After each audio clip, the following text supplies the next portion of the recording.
And then I don't know if you're familiar in the US of A of the phrase "putting the boot in." Um, it's a sort of idiom in Britain. It's not a literal putting the boot in. It just means like kicking someone when they're down. Um, Usually taking advantage of someone in a bad position to pile on more misery. Sort of It's like usually quite. kind of like a twisting the knife sort Yeah, of. yeah, yeah, yeah.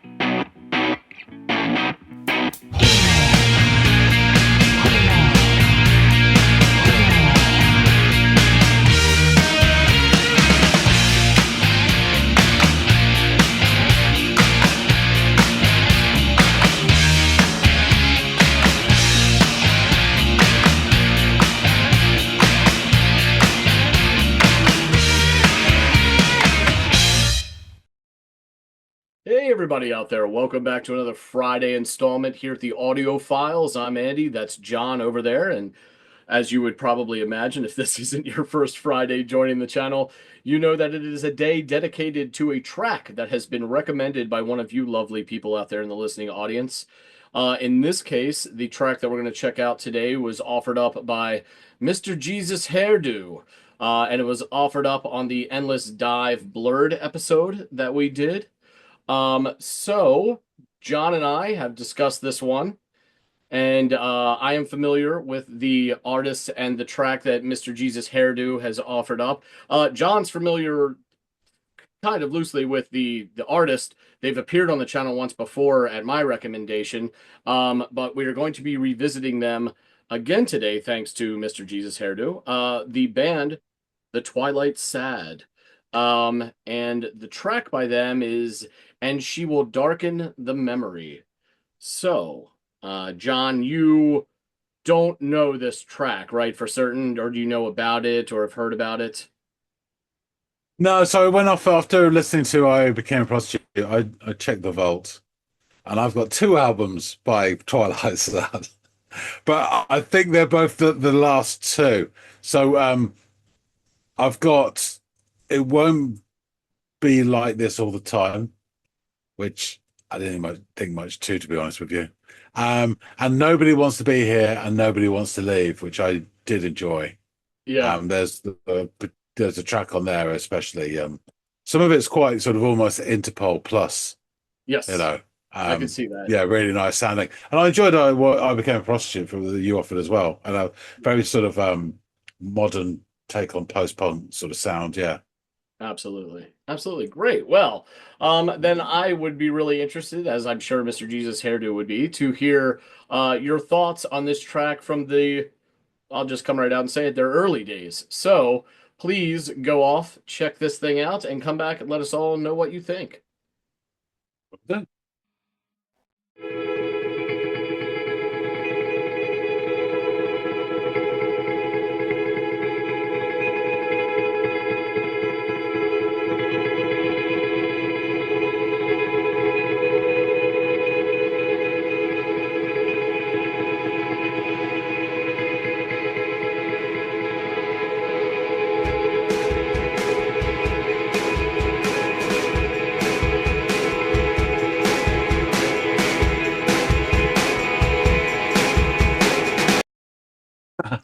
Um,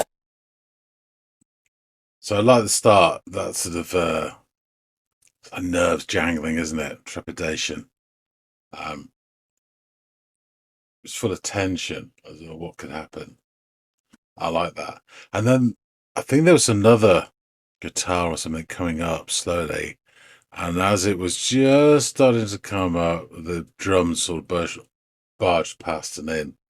And I know it's not exactly the same beat, but it kind of reminded me, yeah, of Ringo's beat on Tomorrow Never Knows. It just got that same sort of nice sort of roll to it. Like someone rolling their shoulders as they're walking along. It's got that same swagger. It's really nice. I like it.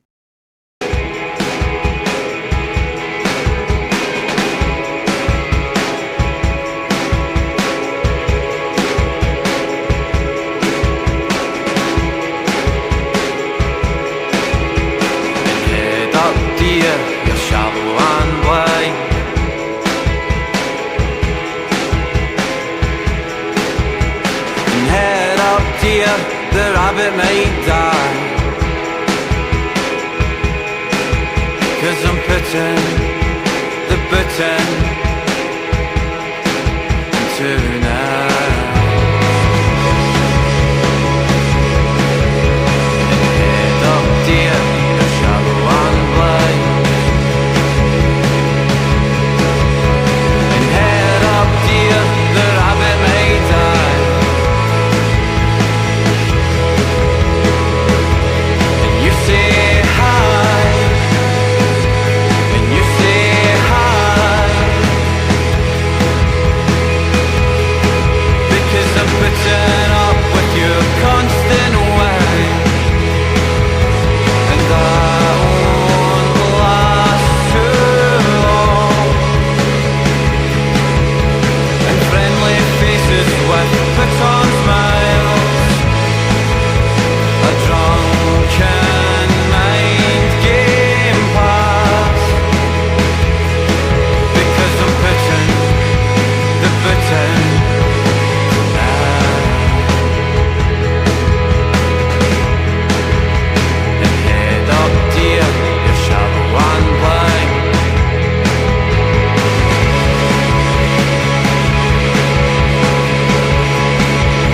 And head up, dear, the rabbit may die.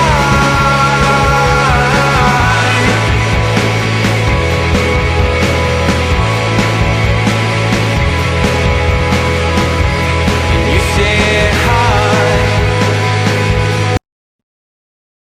About halfway through. That's just really interesting. So musically, it seems to be just churning and building the whole time. And I think with some of the lyrics that I've got, that kind of that makes sense. I maybe I got this wrong, but this guy seems to be sort of seething a bit, and it's this almost boiling of emotions. I feel there. The guitar parts and those like verse before was of course emphasizing certain words. And the bass came in, got a tambourine going as well. And that second guitar is almost shaping the trepidatious guitar that's jangling away. Again, given that sort of, it could be nervous energy or it could be rage. So I got head up, dear, you're shallow and blind. He's repeated that a few times. And then head up, dear. I mean, I've got rabbit might die. That makes sense. It must be something else. And then because I'm putting the boot in tonight. So even that's just really interesting. Head up, dear. Does he mean like heads up? Or does it, or I get the picture of somebody whose head is slumped in dejection or despair. You're shallow and blind. I mean, clearly is not happy. So shallow but blind is an interesting insult. Does that mean that they're blind to what's going on around them? Are they blind to their own faults? Are they blind to the narrator's faults?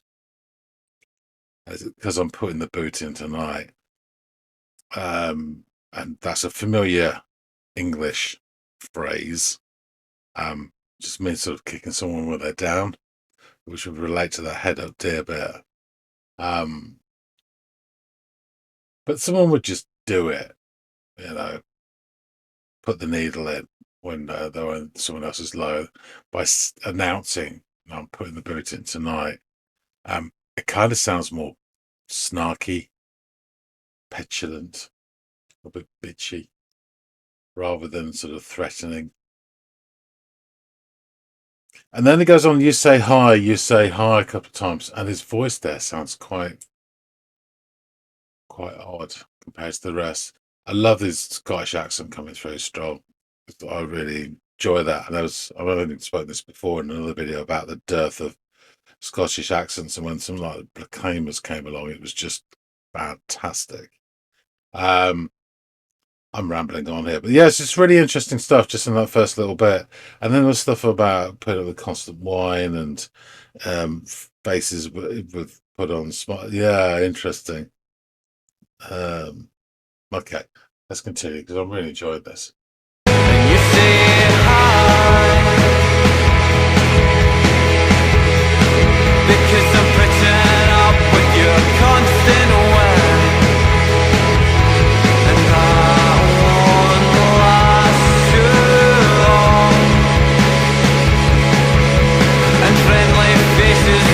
Jupiter smiles, a drunken mind game pass, because I'm putting the button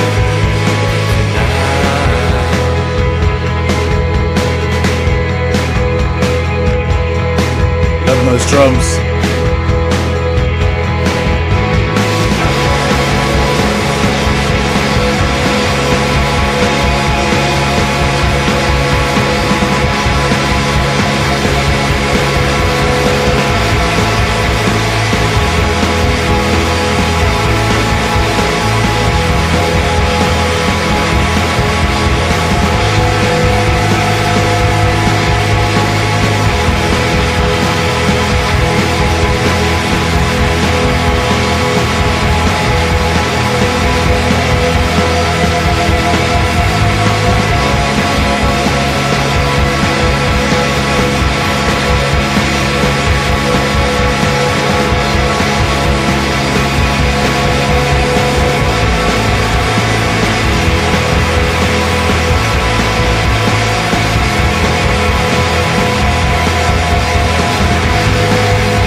Yeah, sure this chat out. That was great. Um, I love the decision for them to just jam out at the end.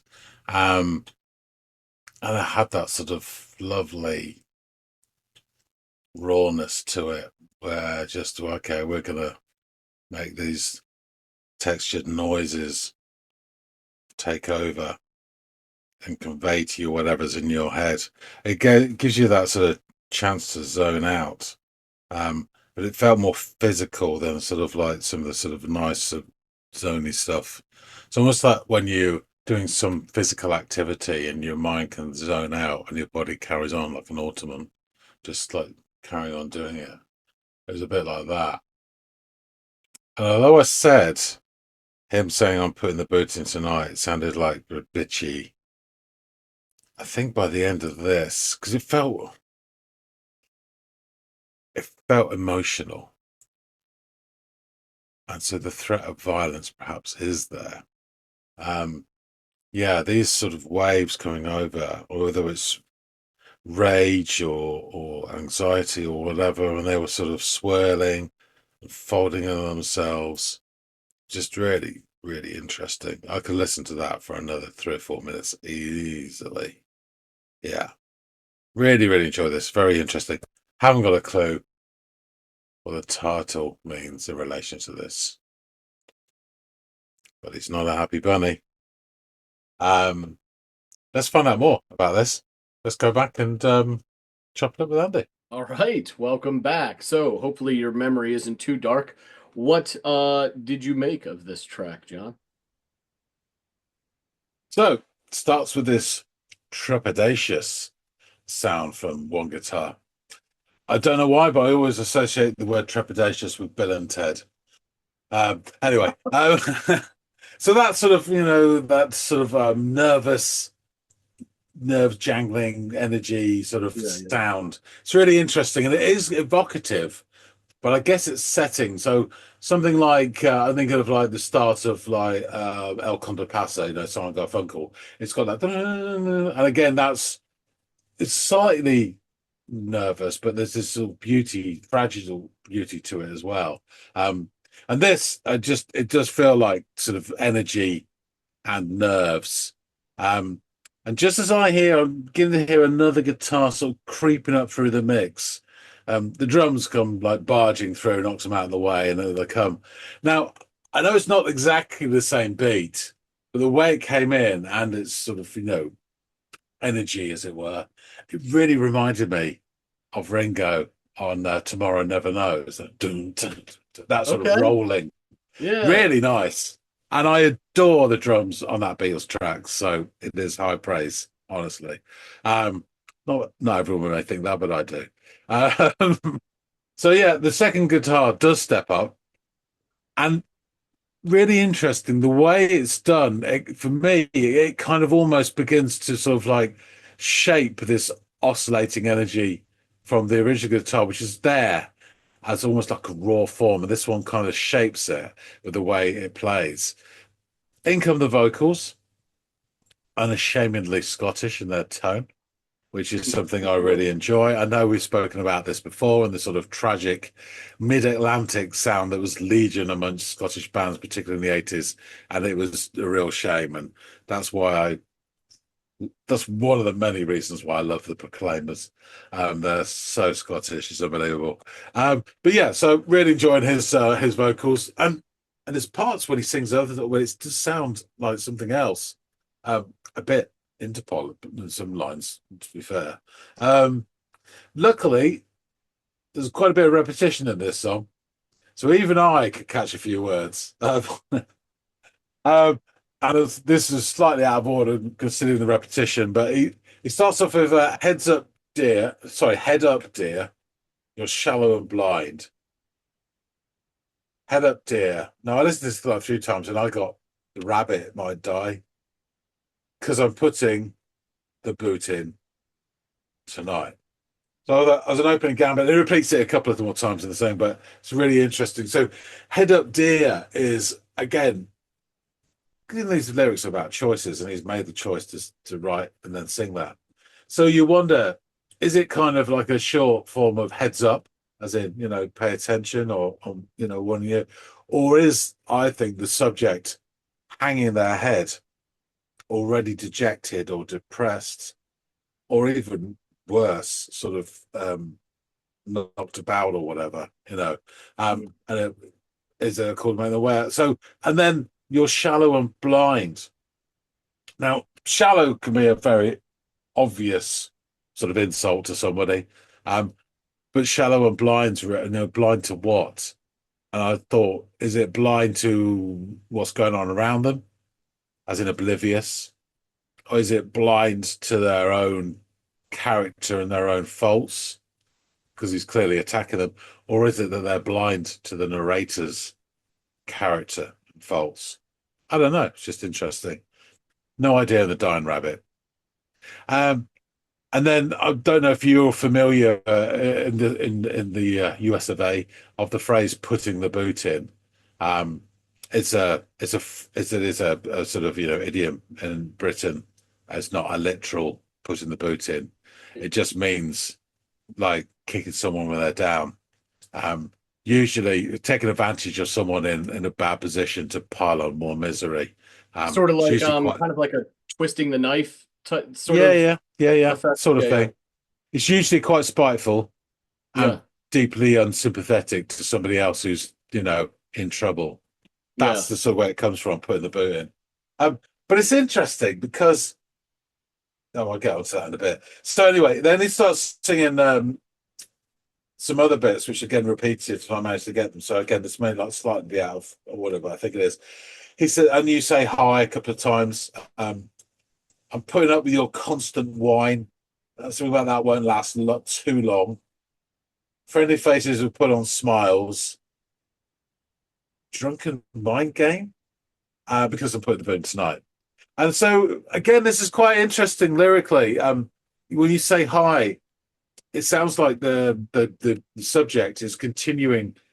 I'm getting a picture in my head here of actual situation that they're continuing the social niceties, like you just say hi, where the narrator is clearly seething. And I'm putting up your constant whine. Again, I picture this that he's saying this in a public setting with other people around to maximize humiliation. And then that backed up with friendly faces and put on smiles, and other people kind of watching at this. When people say, when we've got company. Um, and a drunken mind game, I don't really know particularly what that is. Well, I don't know whether this rage, it would be a very sort of stereotypical and slightly racist to associate the Scottish accent with drunken bad behaviour. So I won't go there. I But think you avoided it perfectly there, John. yeah, great. I don't mention the war. I mentioned it once, but I think I got away with it. And then because I'm putting the boot in tonight, so yeah, it's just really interesting. I'm not quite sure what I make of it all, but it sounds, there's definitely evocative. So it repeats the lines through, variations on that. The second, all this time, the music is building and sort of swelling up, and that second guitar is doing almost accents on certain words, which sort of makes the way he's singing and scanning it bounce along. The second run through of Head Up Dear, that second Head Up Dear, he gets particularly passionate in his singing, and it really cuts through all this kind of almost noise. And you get a moment of like clarity through his passion, perhaps his rage or his anger. Anyway, I'm still really liking the drums. It's still got this lovely sort of like drive to them, and it's got this rolling, really nice. And the guitar parts are growing in texture. After the second complete run through, he's putting his boot in tonight, we then go instrumental to the end. It's really hard for me to describe in words, but it felt to me like waves of sound representing emotions that you don't have full control over. And I was thinking about this in terms of shoegaze and all these like soppy English lads who couldn't really express their emotions and can't sing for toffee, but they would express it in these textured, heavily, asked about with guitar noises. And this isn't quite there, but again, it has all that sort of, it's almost crackling with energy, the guitars in this.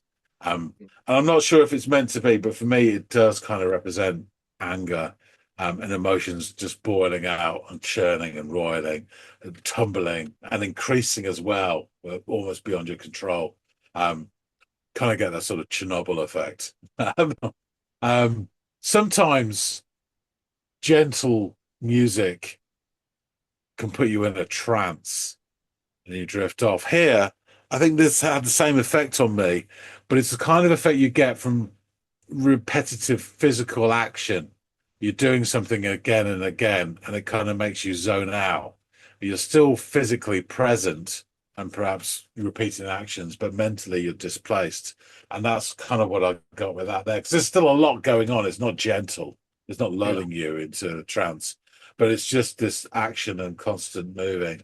Really, really interesting. And my sort of drift off and I was thinking all sorts of things. It kind of right towards the end, there's a point in it, and this is first listen, so I'd have to listen again. But I leave the drums drop out for about 2 or 3 bars where it gets almost chaotic, and then it seems to steady itself, and the drums come back in. But you have to really, it's not really noticeable. It's just this little bit of right at the center of this mess, and then the guitars as waves start crashing, and it all crashes out, and we return to that trembling guitar, almost like somebody shaking after they've had this massive outburst, and it fades out. Yeah, I thought this was fascinating song. The line in this song that really sets the whole tone is because I'm putting the boot in tonight. And it's an interesting phrase to pick And most people, if they were going to do that, twist a knife, kick someone in the down, they just do it. They wouldn't say it. Now, disregarding the need for narration within the song, um, it does make the sort of pronouncement there quite snarky and a bit petulant. And if someone said that to me, I wouldn't necessarily be worried. I'd be annoyed with them. However, as the music progressed through that instrumental part, I started to feel the possibility of physical threat as well, which made it even more powerful. So yeah, best song of theirs I've heard yet. Oh wow. Really Okay. enjoyed it.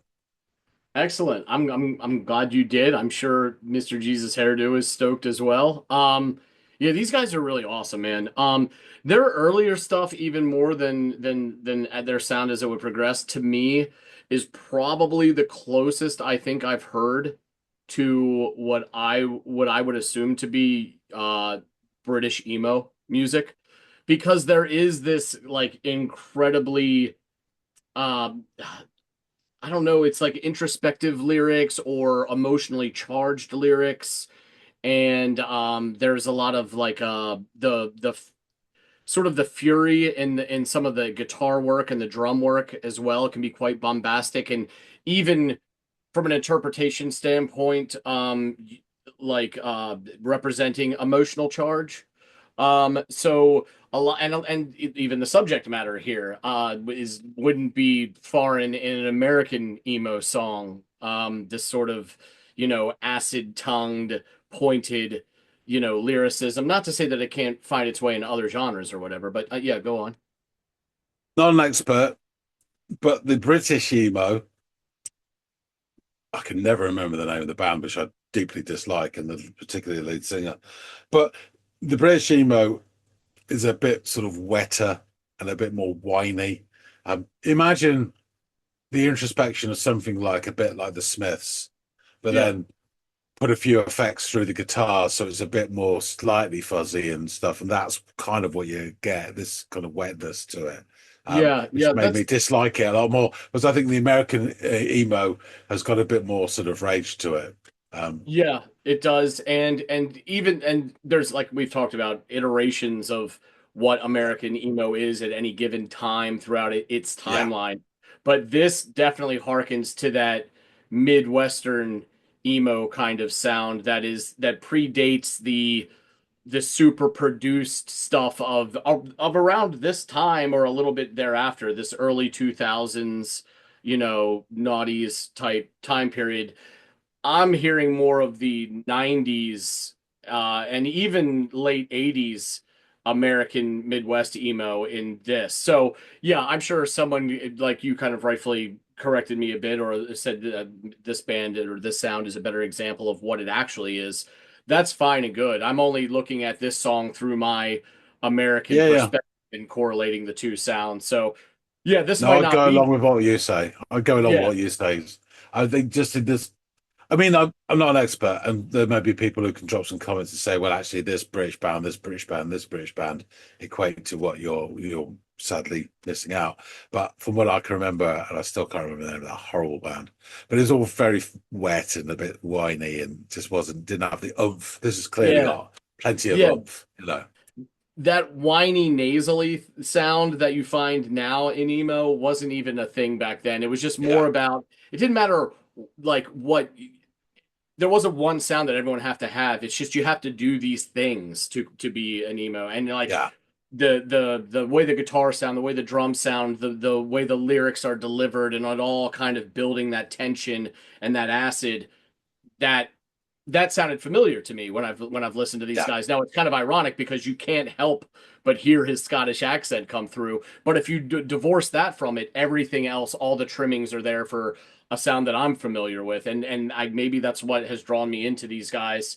From the first time I heard them, but I'll do a little quick recap of the band because obviously we've talked about them on the channel before, and then I'll just focus on the EP and subsequent album on which this song both appears. So, yeah, the Twilight Sad, surprise to no one, Scottish post-punk indie band comprising James Graham on vocals, Andy McFarlane on guitar, John Doherty on bass, Brendan Smith on keyboards, and Grant Hutchison on drums. They've released 5 studio albums as well as several EPs, live recordings, and singles. The track that we were recommended today first featured on their 2006 self-titled EP that was released on Fat Cat Records. The following tracks, That Summer at Home, I Had Become the Invisible Boy, Last Year's Rain Didn't Fall Quite So Hard, and she would darken the memory. And also, pause, just put a pin on this.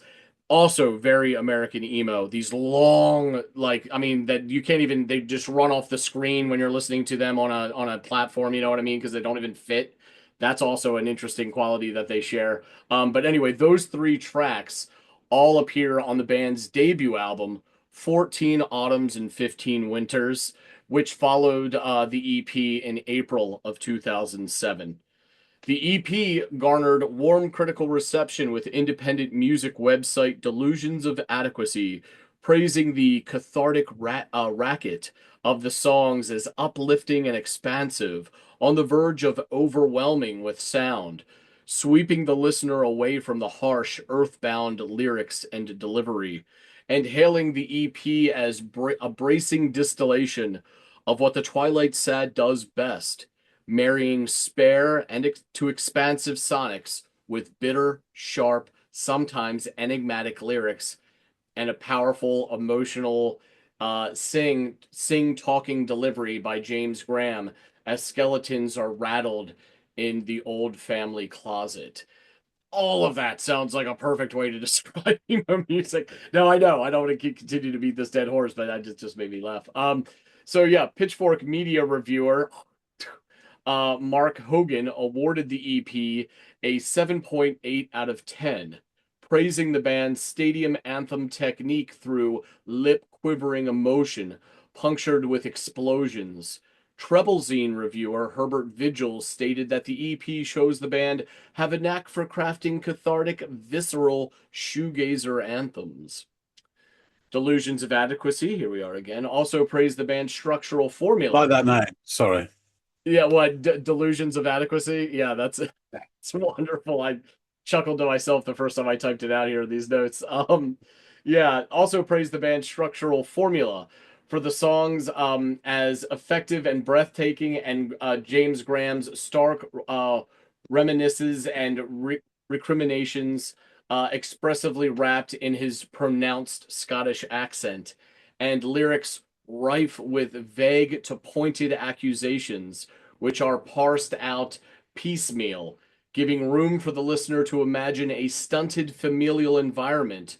I think you were kind of alluding to that, where relationships are divided into victim and perpetrator, where one person talks to the other and vice versa, conversations in an unhappy home, and a looking back at it all through the distance of time and childhood memories. So yeah, even your sort of vague allusion to this uh scary, perhaps physical, like leaning into the physical relationship, in some cases viewed through the eyes of the child who experienced it, firsthand, witnessing it, but written from the man that grew out of that as a retrospective piece. I think a lot of their songs kind of inject that vibe as well. Also very emo. Oh, I see. So tonight I'm putting the boot in would be the parental figure saying that. And it just instills more fear into the child as well. Oh, yeah. And grown up saying it to you, you go fuck off. But yeah. Yeah, exactly. So the aforementioned debut album, 14 Autumns and 15 Winters, on which this track also features, as stated, was produced by guitarist Andy McFarlane and mixed by Peter Caddis, forgive me. It was recorded over a short period of just 3 days, and the songs featured were the first ones the band had ever written. It's pretty impressive. This track, And She Would Darken the Memory, was the second single released from the debut album. The album's influences include Van Dyke Parks, Phil Spector, Daniel Johnston, Arab Strap, Serge Gainsbourg, and Leonard Cohen. Now, it's a bit of a who's who there, some of which we've covered on this channel and into the music. I remember being introduced to Mr. Gainsbourg's music by Greg, and it was one of my favorite things that he had given me. It was just so interesting, and I've kind of done a dive into that, and I could totally see how someone like him would be wildly influential. So yeah, good stuff. Great picks to be influenced by, especially on your first album. Vocalist James Graham commented on the difference between the band's live show and the album, stating that if you come to see us live before you heard the record or any recordings we made, you'd probably think we were kind of a noisy band. If you had the record and sat down with it, you can totally see it's more than noise. Regarding the album's lyrical content, Graham remarked that all the songs are just pretty much about what's happened to us, which is kind of sad. People that I know and where we live. I never really tell anyone what the songs are about because my favorite songs are the ones that I don't know the exact meanings of either. I have my own perceptions of those songs and can relate it back to myself. So it's just something that I always said that I would keep what the songs were about to myself, which I respect because I love his perspective on songs that he's listened to and how he purposely doesn't seek out their exact meaning because he likes to be able to keep that visceral relationship with those songs that he probably conjured on their first spin, which is something that we've talked about here too. We don't have to know what it means. Maybe it has an interesting story, but what's really important sometimes is just what it means to the listener. And that's where you create the real connection. At Metacritic, the album has received a favorable score of 79 out of 100 based on 16 reviews. Pitchfork reviewer Mark Richardson praised the vividness of the lyrical themes and the street-level earthiness, branding it with the site's Best New Music tag. Richardson concluded that the Twilight Sad approached the darker side of growing up with consideration and dignity and managed to maintain a proper perspective. As my bones grew, they did hurt. They hurt really bad. An angst-filled songwriter from another generation once sang, "The Twilight Sad do a tremendous job of remembering that ache." I believe that is a quote from Mr. Cobain there. The Skinny hailed the album as one of the finest Scottish albums in years. Both the Skinny and Teletext music page Planet Sound named 14 Autumns and 15 Winters as the best album of 2007. Regarding the album's warm critical reception, guitarist Andy McFarlane stated that the band didn't expect the acclaim and that they just wanted to release something that they were happy with, adding that we didn't expect anyone else to like it. Well, surprise, surprise, Mr. McFarlane. In December of 2009, the album was ranked number 2 in the Skinny Scottish Albums of the Decade list. In 2012, in a 2012 review by UK site Gold Flake Paint, they praised the album, stating, 6 years on from its release, 14 Autumns and 15 Winters is as compelling and striking as it ever was. It's a record that offers poetic and macabre sketches of desolate landscapes and the disorienting and isolated anthropological existences that pass through them. We catch occasional small glances into the heart of them, but we never see enough of the spectacle to create full portraits. And it's those abstruse yet alluring oddities that makes the record so resoundingly intriguing to this day. A demanding but profoundly moving masterpiece. So, those are some accolades. Let's jump into these lyrics.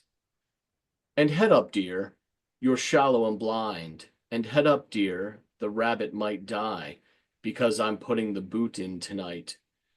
And head up, dear, you're shallow and blind. And head up, dear, the rabbit might die. And you say hi, and you say hi, because I'm putting up with your constant whine. And that won't last too long, and friendly faces with put-on smiles, a drunken mind game past, because I'm putting the boot in tonight. And head up, dear, you're shallow and blind, and head up, dear, the rabbit might die, and you say hi, and you say hi, because I'm putting up with your constant whine, and that won't last too long, and friendly faces with put-on smiles, a drunken mind game past, because I'm putting the boot in tonight. So, Mike Diver reviewed this track for Drowned in Sound back when the debut album was released, and he scored the song a 9 out of 10. And he wrote, with comparisons dragging toes somewhere between Idlewild at their most epic and Arab Strap at their most introspective. The Twilight Sads on paper reputation is solid enough. But songs like And She Would Darken the Memory need to be heard, to be felt, rather than digested through a page, be it one in your hand, ink everywhere, or here on your home or work computer screen. The quartet's craftsmanship is near peerless. Their execution of emotionally exhausting indie rock, exacerbating and cathartic, is quite breathtaking at times, and this is absolutely one of them. I think that sums it up pretty well. So yeah, really, really cool song off a really great debut album. I didn't hear it when it immediately came out. These guys didn't come on my radar until probably close to 10 years later, when I became a fan, but I had a lot of fun going back and digging into their works that preceded my discovery or the revelation. And yeah, man, great sound. If you liked this track, I can guarantee you there are others on this album that you will enjoy. So, for whatever it's worth, I would recommend, and I'm sure Mr. Jesus Hairdo would, you probably go peep out the album, maybe even purchase it. Yeah, it's definitely worth it. So thanks for giving this thing a go, John. I'm really glad that you like this one. Maybe I'll bring My more of these pleasure. guys to the channel in the future, given that we're now 2 for 2. And one of the albums I know not to pick from is one you've already had and heard, so I'll just simply avoid that. But yeah, awesome. And thank you to Mr. Jesus Hairdo for offering up a really great track and Yeah. excuse to bring back a band that probably should have appeared at least another time or two since our initial go at them on the channel. So big shout out to you, Mr. Jesus Hairdo. Everybody out there in the listening audience, please let us know what you thought of this track by the Twilight Sad.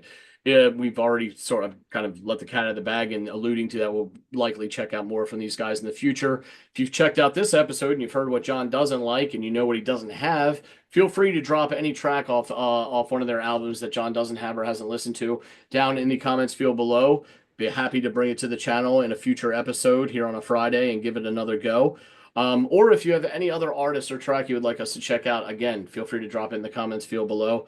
And we will add it to our ever-growing list devoted to our Friday episodes. And all that out of the way, please like, share, and or subscribe if you haven't done any or all of those things. We really do appreciate it. It only takes a couple seconds of your time, but it does sincerely help us here at the channel, and we sincerely appreciate it. So thanks again. Hopefully John and I will catch all y'all in growing numbers on the next episode of the Audiophiles. We'll see you later, guys.